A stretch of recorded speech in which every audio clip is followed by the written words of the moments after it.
Yes, you read the title right.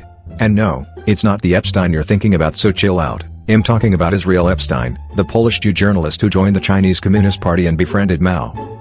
So anyways, our guy was born in 1915 in Warsaw, Poland. His family were socialist Jews, which meant standing out like a sore thumb in the time and place, and the Germans were at the door. So when Mr. Epstein was an entire 2 years of age, they fled Poland, under Russian rule at the time, to move to China, of all places, of course. Also, his father was imprisoned twice for leading a labor uprising, and her mother was once exiled to Siberia, so I guess that also plays a role, huh?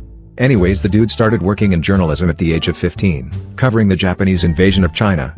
So what did you learn, kid? War bad, people die. Can I have my paycheck now? This is a photo of him around that time, by the way. Goes hard. He was so good at his job that in 1941 he found out that he was nominated for the second best award in journalism, Imprisonment. And guess what he did to avoid it? He spread misinformation about his own death, literally faking his own death using his position in journalism. I bet Mr. Information would be pretty upset if he saw misinformation getting spread like that, huh? In fact, misinformation was being spread in places as far as New York Times. Damn. That didn't work so well for him though. He ended up in a Japanese concentration camp following the attack on Pearl Harbor in less than a year later. Sir, the newspaper says the guy we're out to get has died.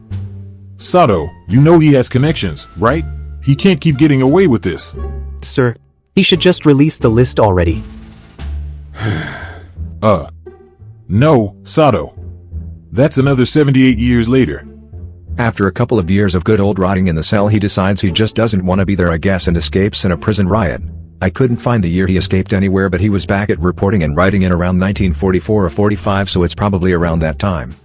Anyways, after the prison escape, with the war being over, he got to read more and became more sympathetic to communism, and he actually managed to join the Chinese Communist Party as a foreigner and get a fucking Chinese citizenship. As a European Jewish foreigner, I can't exaggerate how rare this is, and believe it or not, he becomes friends with fucking Mao Zedong, the alien haircut guy, also known as the founder of Communist China. That's almost as rare as Snoop being sober.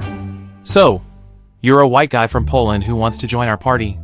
Yeah, I mean, your rice tastes better than the prison food. Okay, but what value do you bring to our company? Party, I mean? I can write, I can read, and I guess I can fake my own death. Damn, you're in.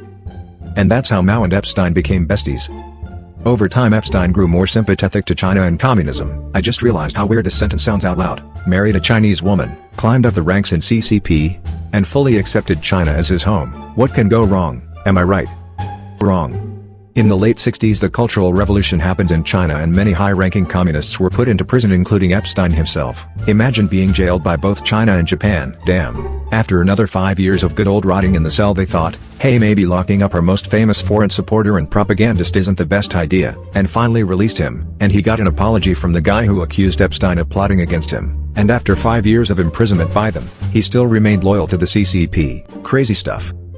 The rest of his life isn't that wild though. He basically just kept writing for CCP, got declared a national hero, died in 2005 at the age of 90, and got a full-on state funeral buried in a cemetery reserved for revolutionary heroes. Oh, our hero Epstein, we will miss you. This will not age well in 19 years. So the moral of the story is, be careful who you share your surname with, I guess. Also imagine how pissed he would have been if he saw what his surname would be known for today. Class dismissed. Now go seek employment.